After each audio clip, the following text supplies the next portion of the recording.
Hello students, welcome back to the world of mathematics. This is Mahendra Sanghani and you are watching my YouTube channel Math is Everywhere.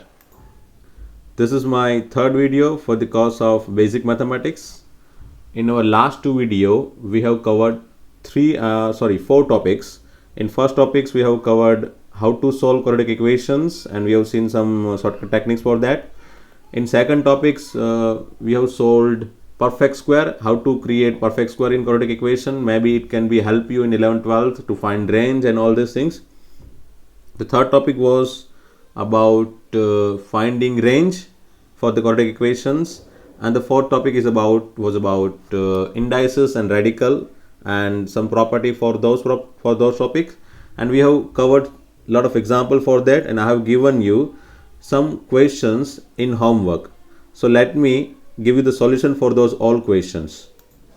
So here are those questions for topic 3, that is range of quadratic equations, and topic 4 I have given 7 questions for those, and these are the solutions, homework solution for topic 3. First question, second, third and fourth. You can pause the video, you can see the solutions, you can verify your solutions. And अगर आपको solution में कुछ पता नहीं चल रहा है, अगर आपने कुछ घर पे फाइंड किया उससे कुछ अलग है, डेफिनेटली यू कैन कॉल मी, है ना. May be calculation error can be possible for me, for my side also, because it is the human error. Topic 4 में मैंने अगेन 7 क्वेश्चन के आंसर ये है. This is 4th, 5th, 6th. ये solution देखने के बाद अभी भी डाउट है तो आप मुझे कॉल कर सकते हो या फिर कमेंट सेशन में कमेंट लिख के भी भेज सकते हो, ठीक है. So this are 7 questions.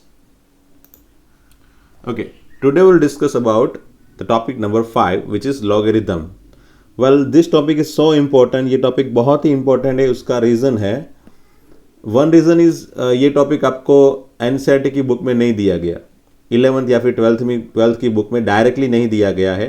12th की बुक में लॉगरिथमिक फंक्शंस के फॉर्म में एक टॉपिक है छोटा सा, जिसमें थोड़ी बहुत प्रॉपर्टी है, बट उसके क्वेश्चंस की प्रैक्टिस आपको वहाँ पे नहीं हो सकती. सो दैट इसकी वजह से प्रॉब्लम क्या होता है कि अगर कोई बच्चे को लॉगरिथम वाले कोई भी क्वेश्चन दे दे जिसमें लॉग यूज़ होता हो, तो बच्चे हमेशा ही फियर में रहता है, वो बच्चा हमेशा ही घबराहट में रहता है कि इसको कैसे सोल्व किया जाए, इसका कैसे यूज़ किया जाए.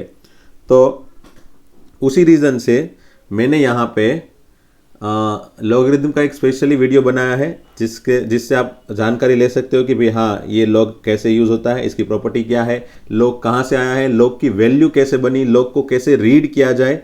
So let's start with the note 1. Okay, so note 1 ये कहता है कि log a to the base b, इसको कैसे रीड किया जाता है कि ये जो है log ऑफ a, क्या किसका log, a का log of a to the base b, जो नीचे है उसको क्या बोलेंगे हम, बेस, है ना, उसको बोलेंगे हम बेस.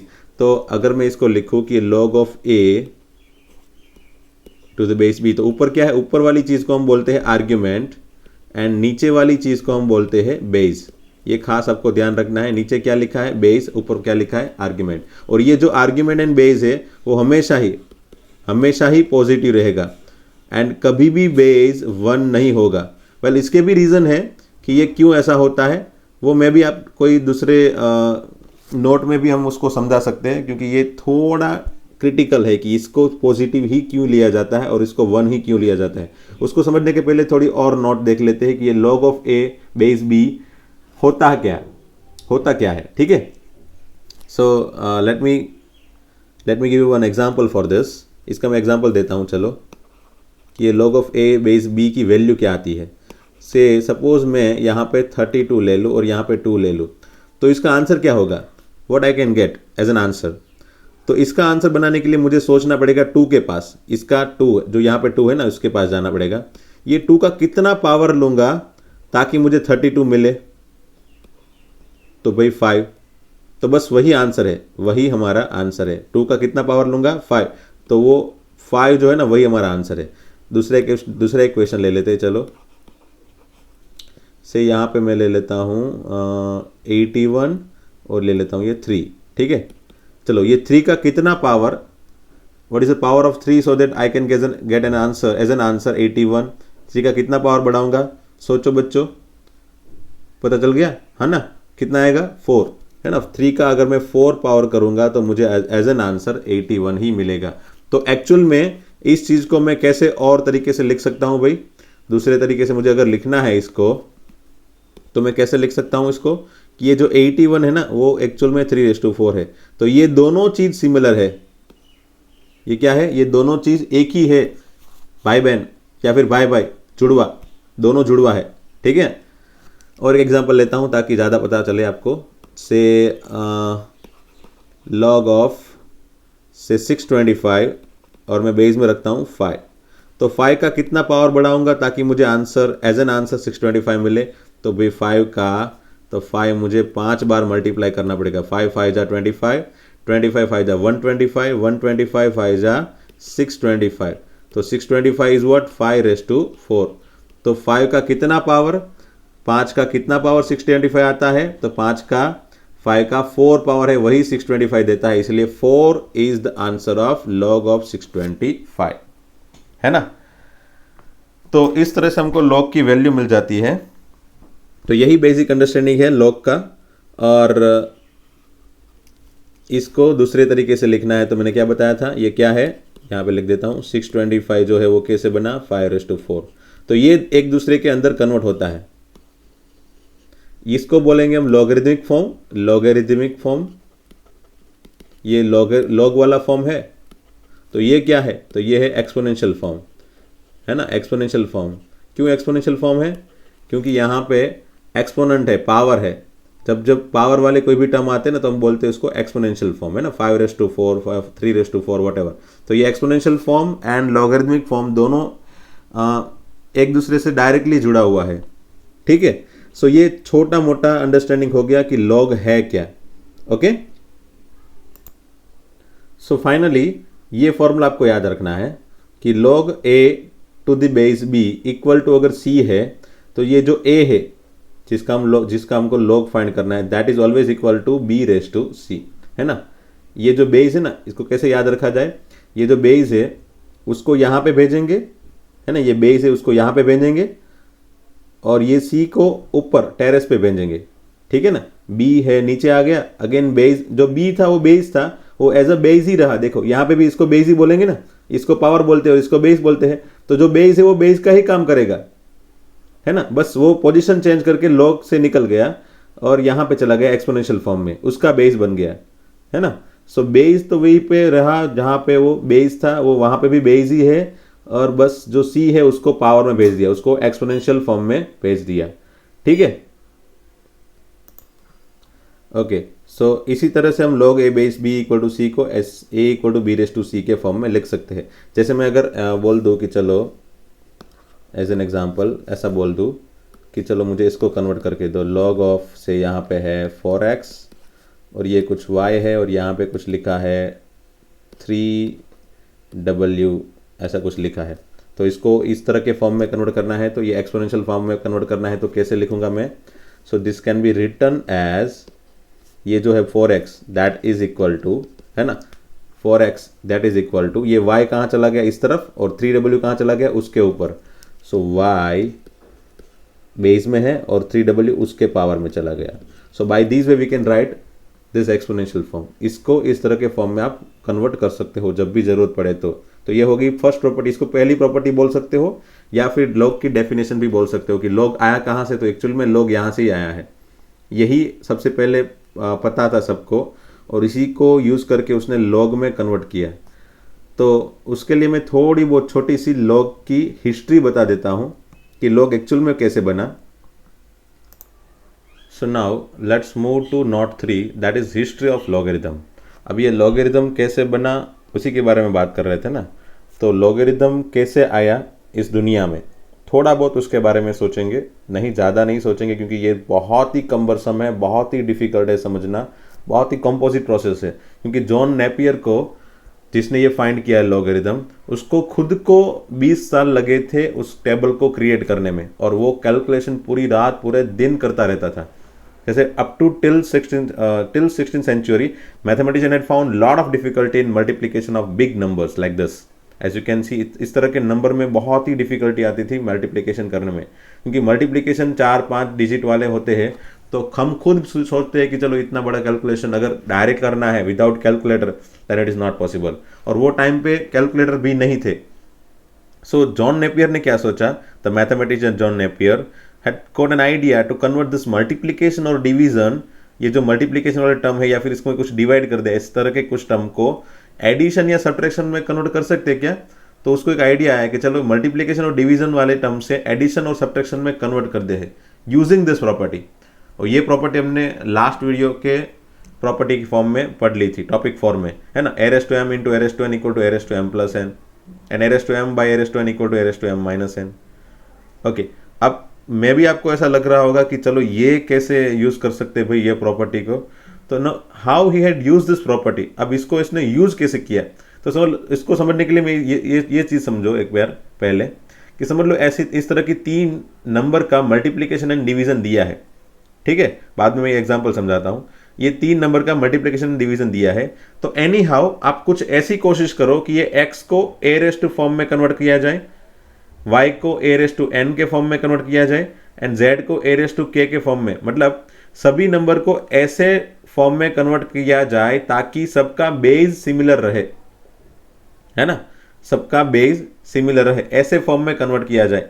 तो फिर यहां पे हम प्रॉपर्टी लगा सकते हैं इंडाइसेस की, है ना, एक्सपोनेंट की प्रॉपर्टी हम यहां पे लगा सकते हैं। जैसे a raised to m plus n, numerator वाले सभी टर्म का एडिशन कर लिया एंड डिनोमिनेटर वाला टर्म हमेशा ऊपर जाता है तो नेगेटिव होके जाता है, तो m प्लस n माइनस के।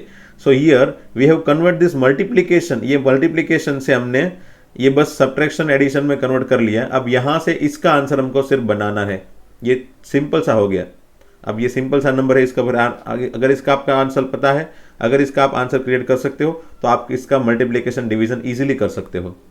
तो यही आइडिया लेके वो चला, और मैं इसको समझाने के लिए छोटा सा टेबल खुद से बना के दिखाता हूं कि ये किस तरह से उसने सोचा होगा, है ना। I have not create this table, है ना, मैंने वो लॉगरिथमिक टेबल यहाँ पे नहीं क्रिएट किया है, बस लॉगरिथमिक टेबल बनाने के लिए उसने क्या सोचा होगा उस तरह की हिंट मैंने अपने हिसाब से यहाँ पे डाली है। ओके, चलो समझ लो कि मुझे इसका मल्टीप्लिकेशन करना है ना, मल्टीप्लिकेशन डिवीजन। अगर समझ लो 400 साल पहले अगर ये इस तरह का कोई क्वेश्चन किसी को दे दिया हो तो वो बंदा क्या सोचेगा, इसका कैसे मल्टीप्लिकेशन किया जाए। तो कोई जनरल तरीका तो नहीं सोचेगा, कुछ ना कुछ तो सोचेगा कि यहाँ पे कैसे मल्टीप्लाई किया जाए, डिवीजन किया जाए। अभी भी अगर स्टूडेंट को इस तरह का मल्टीप्लिकेशन दिया जाए तो मोस्टली कट करते हैं, पहले वही कोशिश करते हैं ताकि जितना हो सके उतना सिंपल लाए, है ना। तो हमने यहाँ पे क्या किया कि ये सभी नंबर को पहले इस मेथड से सोचा जाए। तो ये मेथड से कैसे सोचा जाए, तो सभी नंबर को मैं 2 रेज़ टू के फॉर्म में कन्वर्ट कर दूँ तो चलो मैंने नंबर ही ऐसे लिए है कि सभी नंबर 2 रेज़ टू के फॉर्म में आ जाते हैं, है ना। तो चलो मैं ले लेता हूँ इसका आंसर। 32 का आंसर क्या बन जाएगा, 32 का आंसर 2 रेज़ टू 5। 2048 का आंसर क्या बन गया, 2048 का आंसर हो गया 2 रेज़ टू 11। ओके, एंड 512 इसका आंसर क्या आ गया, 512 है, हाँ है, उसका आंसर आ गया 2 raise to 9। So now I can apply this rule, 2 raise to 5 plus 11 minus 9। तो ये हो गया कितना भाई, 2 रेज़ टू 11 में से 9 जाएगा, कितना बचेगा 2, 2 plus 5 that is 7। So that is what 2 raise to 7। अब मैंने यहाँ पे बोला था ना कि ऐसा सिंपल सा फॉर्म आ जाए तो फिर इसका अगर आंसर आपको पता है तो लिख सकते हो, है ना। तो 2 रेज़ टू 7 का आंसर क्या है, तो 2 रेज़ टू 7 का भी आपको आंसर इसी टेबल में मिलता होगा कि 2 रेज़ टू 7 का आंसर क्या है, तो फिर वो है 128। तो फिर यहाँ पे आपको उसी टेबल में से उल्टा आंसर देखना है। पहले आप यहाँ से इस तरफ की वैल्यू से इस तरफ गए थे, फिर लास्ट में एक बार सिंपल सा फॉर्म बन जाए उसके बाद ये जो लॉगरिथम वाला, मतलब इस तो अभी तो लॉग के फॉर्म में अभी नहीं हमने सोचा है, अभी सिंपल सोच रहे हैं, तो इस तरह के फॉर्म से वापस पुराने फॉर्म में जाएंगे और वही हमारा आंसर बोलेंगे। So that is why answer is 128, है ना। यही चीज़ है एक्चुअल में लॉगरिथम वाली, बस वो प्रोसेस है ना, वो प्रोसेस थोड़ा कम्बसम है आपको समझना। मैं ट्राई करता हूँ, चलो क्या हुआ एक्चुअल में यहाँ पे। ऐसा समझ लो कि ये जो है ना, ये मैंने बताया था आगे कि लॉग की डेफिनेशन क्या है। तो लॉग की डेफिनेशन में मैंने पहले ही बताया था कि अगर लॉग 32 फाइंड किया जाए तो क्या आएगा 5। तो ये 32 का आंसर 5 है ना। 32 के लॉग का आंसर क्या है 5। तो 5 क्या है एक्चुअल में, पावर, किसका पावर, तो ये 2 का पावर, है ना, यही हमारा लॉग का answer, this is answer of log, है ना।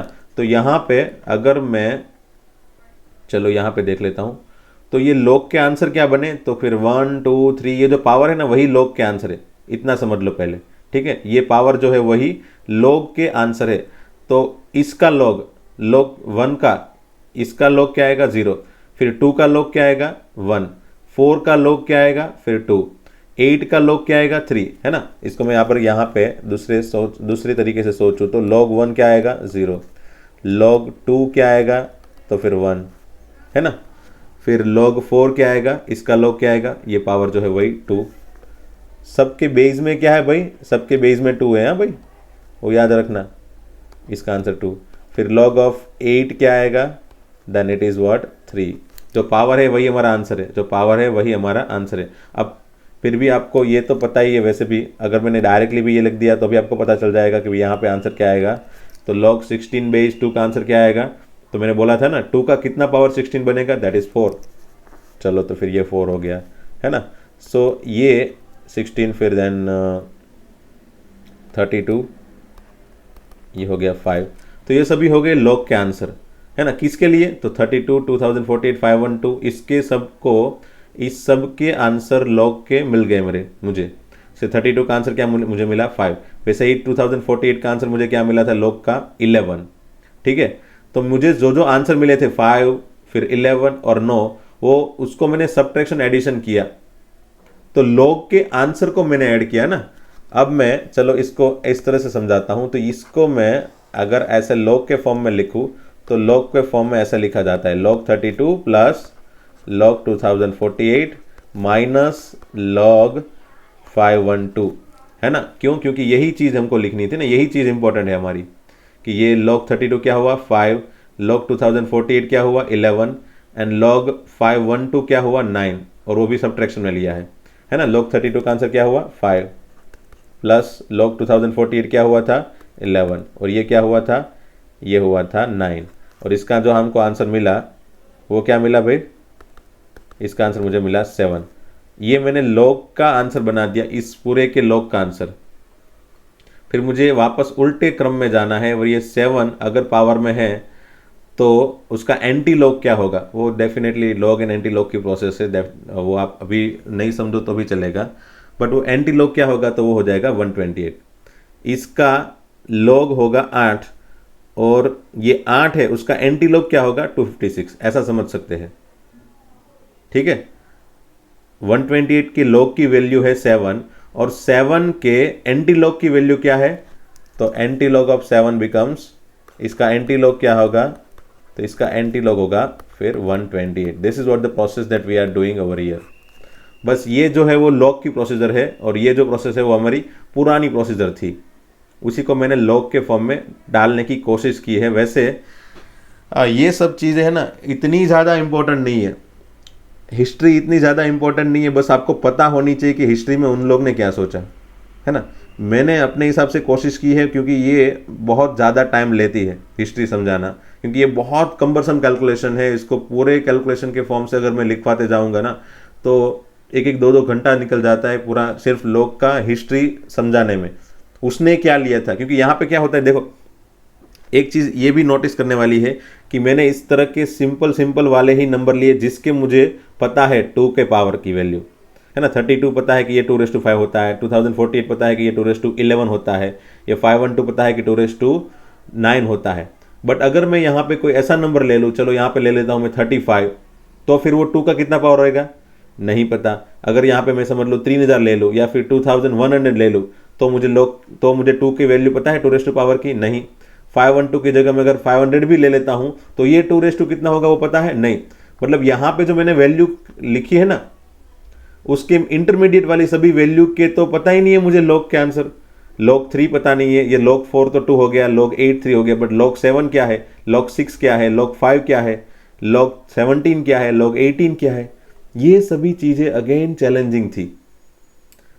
That is why Napier's have taken perfect base. ऐसा उसने इस तरह का बेस पसंद किया जिससे बहुत सारे नंबर 1 से 2 के बीच में जितने भी नंबर है वो भी आ गए, 3, 4, 5 ये भी नंबर आ गए, 1, 1.1, 1.2, 1.001, 1.002, 1.003 सबकी वैल्यू उसने फाइंड करके बनाई। और वो जो प्रोसेस है ना बनाने वाली प्रोसेस, बहुत इट इज़ वे कॉम्प्लिकेटेड। सो मैं यहाँ पे वो नहीं दिखाने जा रहा हूँ क्योंकि it takes a little bit of time, है ना। बस उतना दिखा रहा हूँ कि वो ये 2 है ना, उसकी जगह उसने क्या लिया था, नेपियर्स ने जो लिया था ना एज अ बेस, जो बेस लिया था ए, वो उसने लिया था 1 + 0.0000060, उसके बाद 1^10⁻⁷ ऐसा ए लेके उसने वैल्यू स्टार्ट की थी। और ये जो है ना, इसकी वैल्यू अप्रॉक्सीमेटली ई आ जाती है। अप्रॉक्सीमेटली ई मतलब 2.78 समथिंग, ये जो इसकी वैल्यू अप्रॉक्सीमेटली, हाँ, it is not equal to directly e, it is not directly equal to e, but is approximately e, sorry 2.718। अब ये उसने क्यों लिया, क्योंकि इसकी कैलकुलेशन छोटे छोटे इस बीच वाले नंबर है ना, उसकी कैलकुलेशन करने में ये इजी फॉर्म था। वो क्यों इजी था, तो वो चीज़ बहुत समझनी मुश्किल है, वो कॉम्प्लिकेटेड है ना। मुझे खुद को वो समझने में 1-2 दिन लग गए, पूरी हिस्ट्री निकालने में, फिर वो हिस्ट्री को सोचने में, समझने में, क्यों ऐसा किया क्यों नहीं किया। But it is way complicated, not to understand, no need to understand. उसको समझने की वैसे इतनी ज़्यादा ज़रूरत है नहीं, बस हमको जो फोकस करना है वो क्या है, लॉग है क्या और उसकी प्रॉपर्टी क्या है ना। तो let us start with the next topic, और we can say next note, that is note number 4, properties. So finally, this is what the history of logarithm. I know it is somewhat boring. ये थोड़ा boring है क्योंकि मुझे सिर्फ logarithm के बारे में ही नहीं बताना था, प्रॉपर्टी के बारे में ही सिर्फ नहीं बताना था, किसने फाइंड किया और कौन सी सिचुएशन में आके उसने फाइंड किया, क्या कॉम्प्लिकेशन थी, कितना टाइम लगाया, और कैसे ये सब चीज़ों को उसने हैंडल किया, कैसी कैलकुलेशन की होगी। वैसे मैंने आपको मेन चीज़ें नहीं बताई, क्या थी वो, that is what the exact calculation of Napier's, है ना। उसने नेपियर्स ने कैसे कैलकुलेशन किया ना, वो बहुत ही कॉम्प्लिकेशन है समझना, क्योंकि इस तरह के बेस को लेके फिर आप आगे बढ़ोगे। यहाँ पे मतलब a⁻0 = 1, फिर a⁻1, a⁻0.1, a⁻0.2, उसकी कुछ वैल्यू आई, a⁻0.3, ये सभी की वैल्यू 1, 1.1, 1.2, 1.3 इस तरह के छोटे छोटे डिजिट में बनती जाती थी, है ना। यहाँ पे a है ना, a उसका पावर, सबसे पहला पावर उसने कितना लिया था पता है, a का सबसे पहला पावर उसने लिया था, यहाँ पे जैसे पहला पावर 0 होता है, फिर a⁻0 = 1, फिर उसने a का पावर 1 नहीं लिया था, उसने a का सबसे पहला पावर लिया था 10⁻⁻7, है ना। 10⁻⁻7 लेने से क्या होता है, इसका पावर a⁻10⁻7 बिकम, ये 10⁻7 and 10⁻7 can be cancelled and the answer become 1.00000 ऐसे 601। तो पहला नंबर ऐसा बना था, 1 के बाद का पहला नंबर क्या बना था, 1.0000001। फिर उसके बाद पावर उसने 10⁻7 लिया ना, उसके बाद उससे थोड़ा बड़ा, तो 10⁻7 मतलब -0.10⁻7 मीन्स 0.00000 ऐसे 6 बार 0, उसके बाद 1, फिर उसके बाद पावर लिया था a⁻0.0000002, फिर a⁻0.00000 अप टू 3, ऐसे पावर लेते गया। तो यहाँ पे आंसर उसको मिले 1, 1.00001, 1.00002, 1.00003। तो ये सभी की लॉगरिदम की वैल्यू उसको मिलती चलती गई कि चलो इसका आंसर ये है, ये दूसरा 1.00001 का आंसर, इसका पावर जो भी है वो ये 1.00002 का आंसर ये। इस तरह से सभी नंबर अगर फाइंड कर ले तो definitely the calculation become simple. क्योंकि अगर समझ लो ऐसे कैलकुलेशन करते करते उसने 3.99643 ऐसा भी नंबर उसके बीच में आएगा ही, क्योंकि 1.0000 उतने प्रिसीजन से उसने स्टार्ट किया था, तो उसमें डेफिनेटली आगे बढ़ते बढ़ते उसको 2.00134 ऐसा भी कुछ नंबर आया होगा, फिर कुछ नंबर 3.9664 ऐसा भी कुछ नंबर आया होगा। तो वो सब नंबर के कैलकुलेशन के अगर मल्टीप्लिकेशन डिवीजन अगर है तो उस सब की लॉग की वैल्यू सबके पावर देख के वो बना सकता था, फिर वो पावर को ऐड करके ऐसा सोच सकता था, फिर पावर को ऐड करने के बाद जो फिर उसको फाइनल आंसर यहाँ पे मिलता था वो फिर यहाँ पे देखता था कि चलो समझ लो यहाँ पे समझ लो जैसे यहाँ पे 7 है उसकी जगह समझ लो वहाँ पे कुछ उसको आंसर मिला होता 5.6669, तो वो उसने अगेन a⁻5.6669 उसकी आंसर की वैल्यू देख ली यहाँ पे, तो आंसर मिल गया. So it become somewhat easy to calculate the multiplication whenever they are difficult and composite. बहुत ही कम्बरसम हो गए, अगर बहुत ही कंपोजिट कैलकुलेशन हो गए तो वो लॉग टेबल बहुत ही काम आएगा, बहुत ही ज़्यादा काम आएगा. बट वो सब कैलकुलेशन है ना, वो फंडा उसको खुद को 20 ईयर्स लगे थे पूरे रात दिन उसको बनाने में. So definitely we can not do like that. हम उस तरीके से कैलकुलेशन तो अभी नहीं करने जाएंगे कि भी चलो हम खुद बनाते हैं लॉग टेबल. हम बस लॉग टेबल को यूज़ करना हमको पता होना चाहिए. एंड बाकी तो हमारे पास कैलकुलेटर है. 11th-12th में एक खुशखबरी है कि आपको कैलकुलेटर लेके जा सकते हो एग्ज़ाम में. बट हाँ, NCERT की एग्ज़ाम में लेके जा सकते हो. JEE या फिर और कोई कॉम्पिटिटिव एग्ज़ाम में आप कैलकुलेटर लेके नहीं जा सकते. बट हाँ, NCERT की या फिर मैं बोल सकता हूँ कि गुजरात बोर्ड की 11th-12th की जो एग्ज़ाम है, जो फाइनल बोर्ड की एग्ज़ाम आती है 12th में, उसमें भी आप कैलकुलेटर लेके एग्ज़ाम में जा सकते हो. तो आपको वहाँ पे कैलकुलेशन कोई भी कितना भी बड़ा नंबर हो आप आराम से कैलकुलेशन कर सकते हो without using calculator, without using log table. So कैसे लॉग टेबल यूज़ करना है, कैसे लॉग टेबल बनाया है, वो सब चीज़ों को हम मैथमेटिक्स में इम्पोर्टेंट नहीं देंगे, क्योंकि मैथमेटिक्स में कैलकुलेटर अलाउड है. लॉग टेबल के वैल्यू की ज़रूरत नहीं है, लॉग कैसे बना उसकी प्रॉपर्टी क्या है उसकी ज़रूरत है. इसलिए मैं नॉट फॉर से स्टार्ट करता हूँ. Note four is property of logarithm in which I have written some properties. अब ज़्यादा टाइम नहीं लेते हुए मैंने सब प्रॉपर्टी यहाँ पे लिख दी है. आप पहले सभी प्रॉपर्टी को एक बार लिख लो, है ना. मैं प्रॉपर्टी को सभी को प्रूव नहीं करवाऊंगा क्योंकि ये बहुत ही ज़्यादा टाइम लेगा प्रॉपर्टी प्रूव करवाने में, क्योंकि वैसे भी आपको पता है कि डिटेल में अगर मैं चला जाता हूँ तो मैं भी पॉसिबल है कि ज़्यादा टाइम ले लेगा video. I don't want to make a big video for specially logarithm, है ना, क्योंकि मुझे कैलकुलेशन एग्जाम्पल की प्रैक्टिस भी करवानी है आपको. सो पहली प्रॉपर्टी तो आपको पता है, मैंने आगे ही लिखवा दी थी कि log a to the base equal to c. अगर ऐसा है तो इसको मैं एक्सपोनेंशियल फॉर्म में ऐसा लिख सकता हूँ, a इक्वल टू b को यहाँ पे लेके गया और c को ऊपर लेके गया. ठीक है. फिर ये जो है अगर log a बेस b और a का अगर पावर m है तो पावर को मैं आगे लेके जा सकता हूँ. इसमें क्या ध्यान रखना है, पावर को मैं आगे लेके जा सकता हूँ. बस याद रखने का तरीका है ना, वो मैं आपको दिखाते जा रहा हूँ. और यहाँ पे बेस में पावर है, तो अगर बेस में पावर है तो पावर को मैं आगे लेके तो जा सकता हूँ, लेकिन वो डिनोमिनेटर में लिखना है. जैसे यहाँ पे पावर को मैंने न्यूमरेटर में ही सिर्फ लिखा है ना, क्योंकि नीचे m के नीचे तो कुछ नहीं है, तो क्या होगा 1 ऑब्वियसली. तो यहाँ पे क्या है, m क्या लिखा है 1/m, मतलब m चला जाएगा डिनोमिनेटर में. So finally what we can write, अगर log a to the power m है और b to the power n है तो m चला जाएगा न्यूमरेटर में आगे और n चला जाएगा डिनोमिनेटर में आगे. खास ध्यान रखना, इस तरह की प्रॉपर्टी बहुत यूज होगी है भाई कैलकुलेशन में. फिर log a to the base a equal to is equal to 1. अगर दोनों सेम चीज़ है, अगर log 2 बेस 2 है तो 1, log 3 बेस 3 है 1, log 100 बेस 100 है तो 1. अगर ये दोनों सिमिलर है तो ऑलवेज आंसर 1. फिर log 1 base a equal to 0. कभी भी log 1 का आंसर बनाओ हमेशा ही 0 आएगा. यहाँ पे बेस a फिर कुछ भी हो, फिर यहाँ पे 10 लिखो, फिर 1000 लिखो, 2 लिखो, 3 लिखो, कुछ भी लिखो, बस नीचे 1 नहीं लिख सकते. मैंने बताया था base does not equal to 1, क्योंकि बेस 1 आएगा ही नहीं. मैंने आगे डेफिनेशन में दिखा दिया था कि बेस कभी भी 1 नहीं होगा. बेस नेवर इक्वल टू 1, है ना.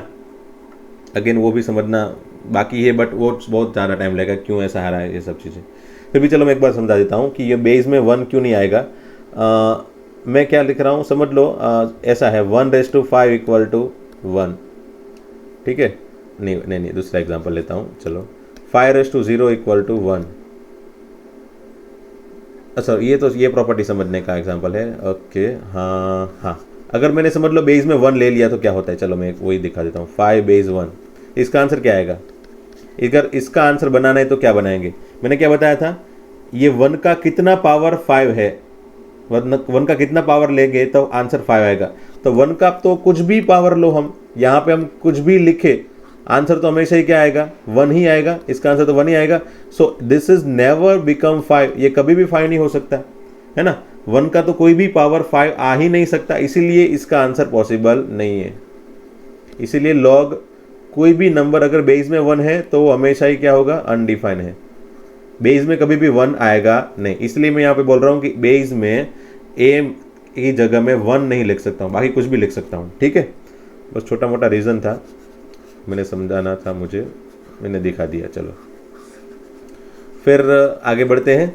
log b c base a equal to log b plus c, log b plus log c, यही हमने वहाँ पे यूज़ किया था हिस्ट्री वाले पोर्शन में। मैंने जब समझाया था कि b इंटू सी जो था ना यहाँ पे, ये जो था b इंटू सी, तो उसको मैंने log b plus log c लिखा, देखो है ना। इसको log दिया तो log b बन गया, इसको log दिया तो प्लस करके log c बन गया, देखो है ना।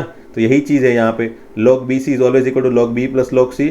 और जब log b बाई सी होता है तो नीचे वाला पार्ट नेगेटिव में जाता है। यहाँ पे भी वही दिखा है, देखो log a या फिर log b plus log c, and नीचे वाला जो है माइनस log d हो गया ना। अगर log b बाई सी है तो log b minus log c, तो ये नीचे वाला पार्ट हमेशा ही नेगेटिव में जाता है। फिर ये वाला a to the power, a के पावर में पूरा log है, तो log again base log b का विथ बेस अगर a है, यहाँ पे भी बेस a है और यहाँ पे भी अगर बेस a है तो उसको सिर्फ हम b लिख सकते हैं। ऐसा कैसे, तो चलो उसको समझाने के लिए मैं छोटा सा एग्जांपल दे देता हूँ। समझ लो 2 है और यहाँ पे भी 2 है, चलो यहाँ पे समझ लो मैं लिख लेता हूँ 32, तो इसका आंसर क्या आएगा। तो सबसे पहले इसका आंसर बनाओ, चलो 2 log 32 का आंसर क्या होगा, log 32 का आंसर क्या होगा भाई, मैंने बताया था log 32 कब आएगा, 2 का कितना पावर 32 आता है, 5। ओके, सो log 32 का आंसर हो गया 5, एंड 2/5 कितना होता है 32। सो फाइनली ये देखो, इसको हम 32 लिख सकते हैं। तो अगर ये दोनों सिमिलर चीज़ें हैं तो यही हमारा आंसर है, यही हमारा आंसर है। सो बस इसको समझाने के लिए मुझे एक बार दिखाना पड़ा, वरना आप इसको याद रखते जाना सब चीज़ों को। फिर log a base b also equal to log a base के एक divide by log b base के। ऐसा बेस जब भी चेंज करना हो तब करेंगे, है ना। अब चेंज कब करना होगा, तो मैथमेटिक्स में ना मोस्टली हम बेस में ई रखेंगे। तो कभी कभी वो लोग क्या करेंगे, यहाँ पे समझ लो x लिख दिया और यहाँ पे समझ लो उसने लिख दिया 2, तो log x बेस 2 है, तो हम इसको कभी भी डायरेक्टली डील नहीं करेंगे मैथमेटिक्स में। You always try to convert this in this form. log x and log 2 लिख लिया, फिर दोनों के नीचे हम कोई कॉमन बेस लिख सकते हैं, दोनों के साथ हम कोई कॉमन k वाला बेस लिख सकते हो, और वो k कुछ भी लिख सकते हो आप। यहाँ पे इसके इक्वल टू ऐसा भी लिख सकते हो log x बाय log 2, नीचे समझ लो मैंने 5 रख दिया चलेगा, नीचे 10 रख लिया चलेगा, e रख लिया चलेगा, और हम मैथमेटिक्स में स्पेशली क्या रखेंगे, e। So will focus on e only, है ना, क्योंकि वो नेपियस ने भी e वाले नेचुरल नंबर वाला बेस से ही उसने लॉग टेबल बनाया है, और हम भी वही करेंगे, है ना। मैथमेटिक्स पूरा log बेस e के ऊपर डिपेंड है, खास याद रखना पूरे 2 साल तक, बराबर। क्योंकि जब भी उसने लिखा होगा ना ऐसा कुछ भी लिखा हो log 5, तो आगे यहाँ पे कुछ भी नहीं दिखा है तो भी हम क्या समझेंगे, वहाँ पे e ही लिखा है, ठीक है। This 2 things are always equal, and इसको हम ऐसे भी लिख सकते हैं ln5 मतलब नेचुरल लॉग ऑफ 5, है ना। इसका क्या होगा, मतलब नेचुरल लॉग ऑफ 5, ठीक है। ये तीनों की तीनों चीज़ सिमिलर होंगी मैथमेटिक्स में।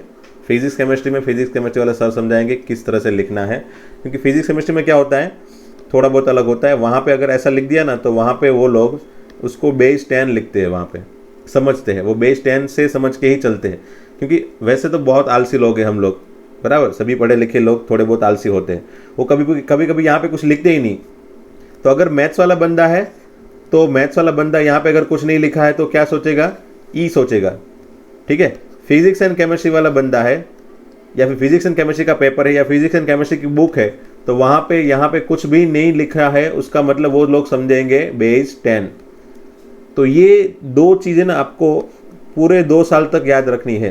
क्या कि अगर मैथमेटिक्स में नीचे कुछ नहीं लिखा है, यहाँ पे कुछ नहीं लिखा है, they have put it blank, अगर ऐसा डायरेक्टली छोड़ दिया, ब्लैंक ही छोड़ दिया है, तो उसको मैथमेटिक्स में हम बेस ई समझेंगे।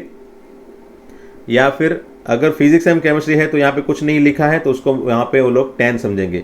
हाँ, दोनों में अगर ऐसा लिखा है तो हमेशा ही बेस में ई समझा जाएगा, फिर वो फिजिक्स हो या फिर केमिस्ट्री हो, ठीक है। ये मैंने क्यों समझा दिया, क्योंकि इसकी भी ज़रूरत होती है। स्टूडेंट इसके बारे में भी कंफ्यूज होता है कि भाई चलो सर कभी कभी 10 ले लेते हैं, कभी कभी ई ले लेते हैं, क्या फंडा क्या है भाई, समझ में नहीं आ रहा है, ऐसा हो सकता है। तो ये चीज़ ध्यान रखने के लिए मैंने बता दिया। फिर ये log a बेस b को हम अगर रेसिप्रोकल करना चाहते हैं तो ये दोनों भी एक दूसरे के उल्टे हो जाते हैं, उसके क्रम भी उल्टे हो जाते हैं, log b बेस हो जाता है, ठीक है। फिर again a raise to log k base b is also equal to k raise to log a base b। यहाँ पे क्या चेंज हुआ, दोनों के बेस सिमिलर है, देखो तो चेंज क्या हुआ, तो ये दोनों में चेंज हुआ, a एंड k ये दोनों रिवर्स हो गए। यहाँ पे a नीचे था बेस में और यहाँ पे k बेस में है, देखो, और a ऊपर चला गया। जो नीचे था बेस में वो ऊपर चला गया और जो ऊपर k था वो नीचे चला गया। That is what we can do every time if you want, है ना। क्वेश्चन में अगर ऐसी कोई सिचुएशन आ गई तो हम एग्जाम्पल में ऐसे सिचुएशन वाले क्वेश्चन को सॉल्व करेंगे, तब बताएंगे कि हाँ इसको ऐसे यूज करना है, चलो ठीक है। एंड लास्ट वन प्रॉपर्टी में, any positive number k can be written in form of logarithm form as this one. ये मैंने यहाँ पे बता दिया था वही चीज़, कोई भी नंबर को लॉग वाले फॉर्म में अगर लिखना है तो ऐसे लिख सकते हो। तो मैंने सेपरेटली इसलिए दिखाया कि कभी कभी क्या होता है कि ट्वेल्थ में है एक पोर्शन जिसमें कुछ भी लिखा, तो समझ लो यहाँ पे ऐसा लिख दिया होगा चलो कि साइन एक्स है, तो साइन एक्स को ऐसे लॉग के फॉर्म में लिखना है तो वो लोग दिखाएंगे ऐसे ई रेस टू साइन एक्स लिखो। चलो मैं बताया ना, मैथ्स में हम जनरली बेस में ई रखेंगे, तो बेस ई रख के फिर लॉग, फिर ये साइन एक्स बैठा एज इट इज़, ठीक है। ये दोनों अगर सिमिलर है तो इसका आंसर मैंने बताया ना, अगर ये ई है और ये भी ई है तो इसका आंसर साइन एक्स खुद ही होगा। तो साइन एक्स को इस तरह के एक्सपोनेंशियल फॉर्म में लिखने का तरीका, तो साइन एक्स को लॉग एंड एक्सपोनेंशियल के मिक्सिंग फॉर्म में कैसे लिखा जाता है, तो ऐसे इस तरह से लिखा जाता है। और इसका यूज़ कैसा है, क्यों है, कहाँ पे है, डेफिनेटली कैलकुलस में यूज़ होगा, 12th में, will see later on at that time, ठीक है। So let's move towards example, कुछ एग्जाम्पल करते हैं ताकि आपको ज़्यादा से ज़्यादा पता चले क्या है क्या नहीं। Okay, so we need to see some examples. Using those property we can easily solve these examples, and the fear always comes whenever we want to solve this logarithmic examples using those property. But if we can understand all this property and if we can understand how to use those property, definitely it will be very easy, है ना। मैं थोड़े 6-7 question यहाँ पे करवाऊँगा और 6-7 question आपको homework में दूंगा, ताकि आपको उस तरह के क्वेश्चन की प्रैक्टिस रहे जहाँ पे लॉग यूज़ होता हो, है ना। ठीक है, चलो फर्स्ट क्वेश्चन से स्टार्ट करते हैं। 64 रेस टू log 5 बेस 2, इस तरह का फॉर्म देखा है आपने। सबसे पहले चलो सिंप्लीफिकेशन करते हैं। 64, तो 64 को लिख सकते हैं हम 2 raise to 6, am I right, whole power, बाकी सब कुछ एज इट इज़ लिखते हैं, चलो ठीक है। फिर ये जो पावर, ये दोनों पावर में है ना, 6 एंड log 5 बेस 2, हमने वीडियो 2 में देखा था कि पावर का पावर अगर होता है 2 रेस टू, ये ऐसा कुछ हो गया, a raise to m whole raise to n, तो ये क्या होता था a रेस टू mn, है ना। तो यहाँ पे क्या लिख सकते हैं, 2 raise to 6 into log 5 base 2, चलो ठीक है, ये भी पता चल गया। अब इतना तो पता है प्रॉपर्टी से कि भाई कभी भी कोई नंबर मल्टीप्लिकेशन में हो तो हम पावर के अंदर भेज सकते हैं। जैसे अगर ऐसा कुछ है log x raise to n, then it can be written as n log x, power को आगे भेज सकते हैं मल्टीप्लिकेशन में। इट मीन्स कि मल्टीप्लिकेशन वाले टर्म को पावर में भी भेज सकते हैं। तो चलो ये 6 को मैंने पावर में भेज दिया, बाकी सब कुछ एज इट इज़ लिख रहा हूँ मैं, log 5 का पावर 6, ठीक है। अब जो मेरी प्रॉपर्टी है वो कौन सी प्रॉपर्टी, दोनों, अगर दोनों बेस सेम है, जैसे यहाँ पे बेस 2 है और यहाँ पे भी बेस 2 है, अगर दोनों बेस सेम है तो यही मेरा आंसर हो जाएगा, यही, that is what 5 raise to 6 is my answer. अगर प्रॉपर्टी समझ में नहीं आ रही है तो मेरे ख्याल से मैंने 2-3 प्रॉपर्टी यूज़ कर ली, 1-2 प्रॉपर्टी तो मैंने अगले वाले चैप्टर की ही यूज़ कर ली, इंडाइसिस रेडिकल की मल्टीप्लिकेशन वाली। बाकी यहाँ पे पावर में से लेके गया वो प्रॉपर्टी एक यूज़ हुई, एंड ये दोनों सिमिलर रहेंगे, वो भी यूज़ हो गई। So you need to think, एक ही इक्वेशन में 2-3 प्रॉपर्टी यूज़ हो जाती है, एंड आपको पता होना चाहिए कैसे प्रॉपर्टी यूज़ करनी है। पहली दूसरी बार थोड़ी घबराहट होगी, डिफ़िकल्टी लगेगी, but may be if you think, if you calculate it more and more times, definitely you want find any kind of difficulty, ठीक है। चलो नेक्स्ट क्वेश्चन करते हैं। क्या होगा इसमें, 3 रेस टू log 5 बेस 4, इसमें कोई नंबर में कोई सिंप्लीफिकेशन है ही नहीं, चलो छोड़ दो उसको ऐसे ही। सिंप्लीफिकेशन मतलब कोई नंबर को कुछ फैक्टराइज कर सकते हैं, किसी का पावर लिख सकते हैं, ऐसा कुछ है तो कर सकते हैं, अदरवाइज ऐसे ही लिखते रहो, आगे बढ़ते रहो। ये 27 है तो हम लिख सकते हैं इसको 3 क्यूब, यस, 64 को हम 4 क्यूब भी लिख सकते हैं। चलो अच्छा है, चलो आगे बढ़ते हैं। वैसे ही फिर यहाँ पे log a raise to m and b raise to n, मैंने बताया था ना प्रॉपर्टी में कि अगर a रेस टू m है और b रेस टू n है तो दोनों के पावर आगे जा सकते हैं।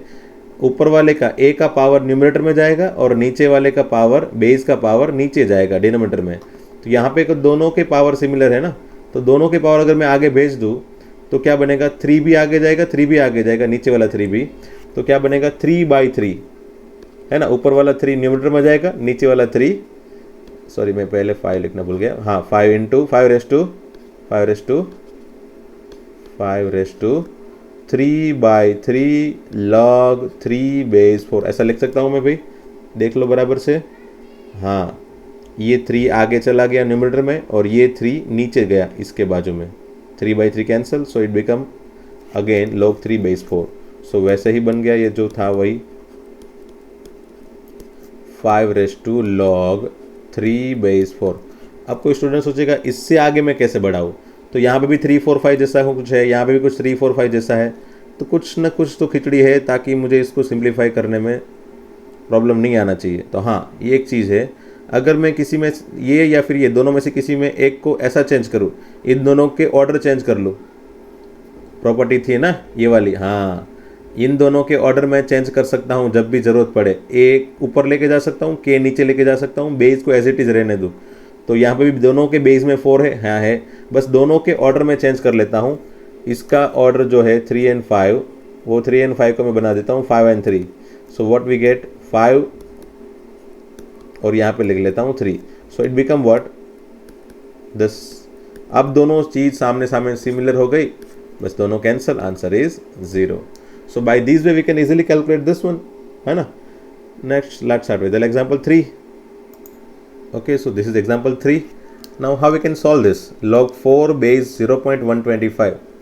ये तो दूर दूर तक कोई रिलेशन नहीं दिखाई दे रहा है ऊपर नीचे, ताकि मैं कुछ सिंप्लीफाई कर सकूँ। कोई बात नहीं, चलो ट्राई करते हैं, कुछ ना कुछ तो होगा ही। सबसे पहले मैं ट्राई करता हूँ कि 0.125 को मैं कैसे चेंज करूँ ताकि कुछ ना कुछ सिंपल चीज़ें दिखाई दे। तो 0.125 can be simplify as 125/1000। Yes, अब 125/1000 क्या होगा, 125 8 जा 1000 है ना, सो इट बिकम 1/8। अब 8 को मैं क्या लिख सकता हूँ, तो 1/2 रेस टू 3। अच्छा है, और 2 रेस टू 3 को नीचे, जो 1/2 रेस टू 8 को लिखा 2 रेस टू 3 को ऊपर लेके जाऊँ तो क्या बन जाएगा 2 रेस टू -3। एंड फिर इसमें लिख दूँ, चलो 4 की जगह मैं 2 रेस टू 2 लिख देता हूँ, ठीक है। एंड 0.125 की जगह क्या लिखना है मुझे, 2 रेस टू -3। चलो हो गया ना सिंपल। बस यही होता है जो हमको तुरंत नहीं दिखाई देता, थोड़े बहुत सिंप्लीफिकेशन के बाद दिखाई देता है, वही चीज़ होती है जो डिफ़िकल्ट रहती है। इसके पावर को मैं आगे लेके जाऊँ, न्यूमरेटर में जाएगा, और बेस के पावर को मैं आगे लेके जाऊँ तो कहाँ पे जाएगा, डिनोमिनेटर में। बस वो ध्यान रखना है भाई। अब वापस लिख लो as it is 2 and 2।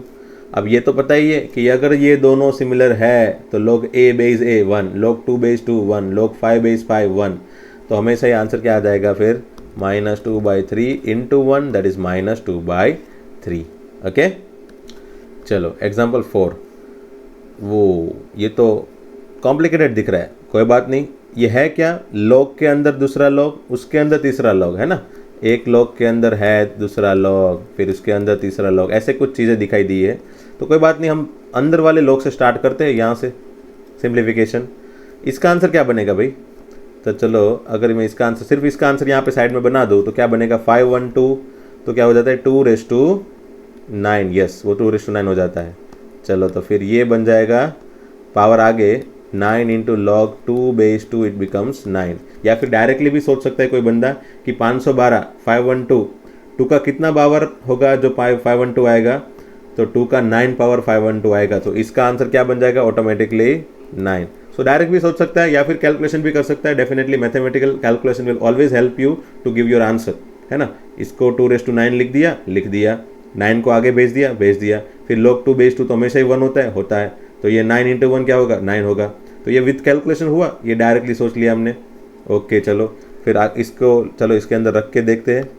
log √2 अंदर है log 3 और ये हो गया 9, इसको मैंने 9 लिख दिया। ठीक है, अब वापस इसकी बारी, तो इसका आंसर क्या बनेगा भाई? अब तो चलो पूरा लिखते ही जाते हैं। तो ये तो हो गया 9, कब आएगा? 3 का पावर 2 हो गया ना, ये तो सिंपल सा। चलो 9, 3 का कितना पावर 9 आता है? 2, सो log 9 बेस 3 क्या हो जाता है? 2। डायरेक्ट भी लिख सकते हो या फिर ऐसे भी सोच सकते हो, है ना। 9 की जगह लिखो 3 स्क्वायर, 2 आगे लेके जाओ, log 3 बेस 3 1 करो, ऑटोमेटिक 2 ही बचेगा। कुछ भी सोचो, आंसर आना चाहिए बस। अब क्या करना है? चलो, तो ये तो कुछ सिंपल नहीं दिख रहा है। तो यहाँ से दो तरीके से सोच सकते हैं, दो तरीके से स्टूडेंट सोच सकते हैं। एक है ऐसा तरीका सोच सकता है, समझ लो कोई बोलेगा सर ये जो 2 है ना, इसको मैं √2 का स्क्वायर लिख सकता हूँ। मैं बोलूँगा चलो हाँ लिख सकता है तू। अब ये 2 मैं आगे लेके जा सकता हूँ, मैं बोलूँगा हाँ लेके जा सकता है। तो यहाँ पे मुझे √2 दोनों दिखाई दे, तो मुझे उसको 1 लिखना है। हाँ मैं बोलूँगा 1 लिखना है, 1 लिखना है, तो फिर आंसर 2 बन जाएगा। फिर बोलूँगा हाँ हो जाएगा, तो हो गया। चलो ठीक है, दूसरा कौन सा तरीका यूज़ करेंगे भाई? तो दूसरा तरीका ऐसा करेंगे, ऊपर वाले 2 को चेंज ना करते हुए नीचे वाले √2 को लिखते हैं 2⁻1/2। चलो लिख दिया, है ना। √2 मतलब 2⁻1/2। अब नीचे वाली चीज़ का पावर हमेशा ही कहाँ जाता है भाई? डिनोमिनेटर में। ओके, तो मैंने भेज दिया, चलो डिनोमिनेटर में। दिख रहा है ना भाई, बेस का पावर कहाँ जाता है? आगे तो जाता है बट नीचे जाता है डिनोमिनेटर में। तो पूरा का पूरा 1/2 मैंने डिनोमिनेटर में लिख दिया है, 1/1/2। Now what I can think of here, ये 1/1/2 डिनोमिनेटर का डिनोमिनेटर क्या बन जाता है? Numerator, so it become 2 and log 2 base 2 क्या होगा? 1। So answer is 2 × 1 that is 2।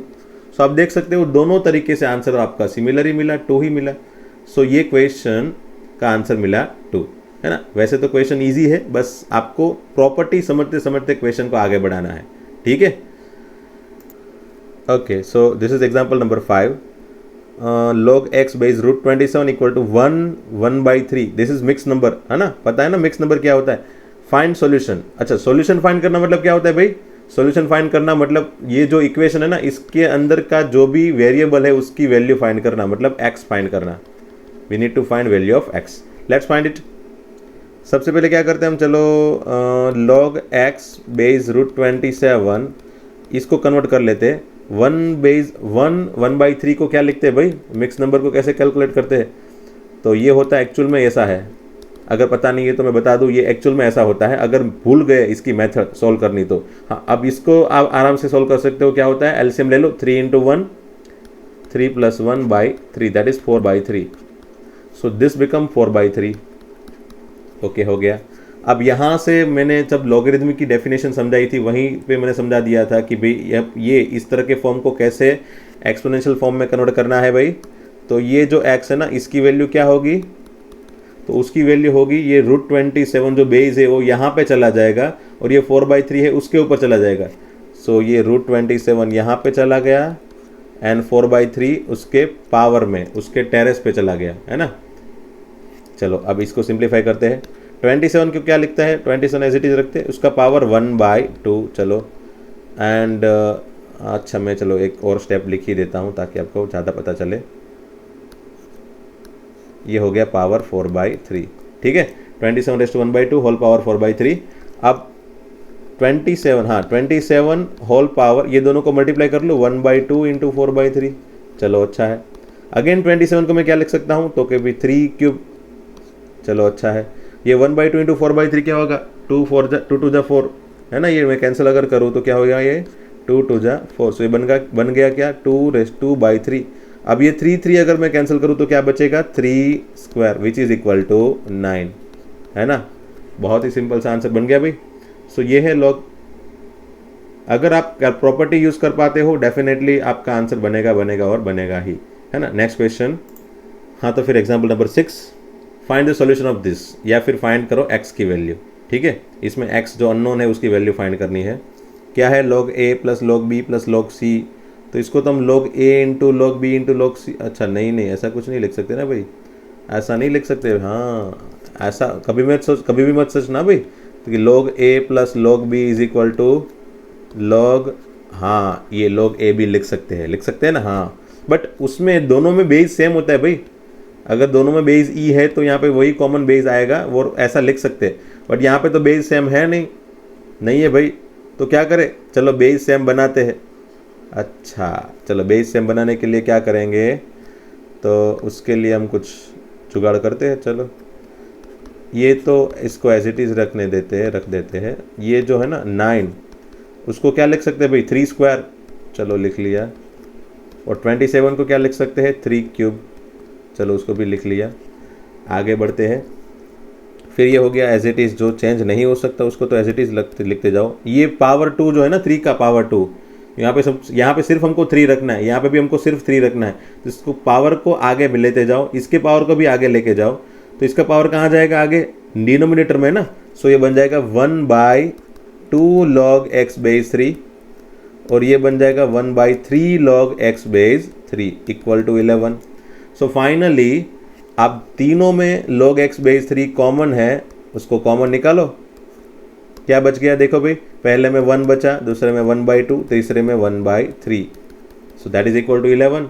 So finally what we can write here, log x base 3 into, इसको अगर एलसीएम लेते हो तो 6 एलसीएम आएगा, 6 + 3 + 2/6 that is equal to 11। So finally log x base 3 हो जाएगा, ये 6 + 3 9 प्लस यहाँ 11/6 that is equal to 11, 11 cancel, what we get, log x base 3 equal to 6।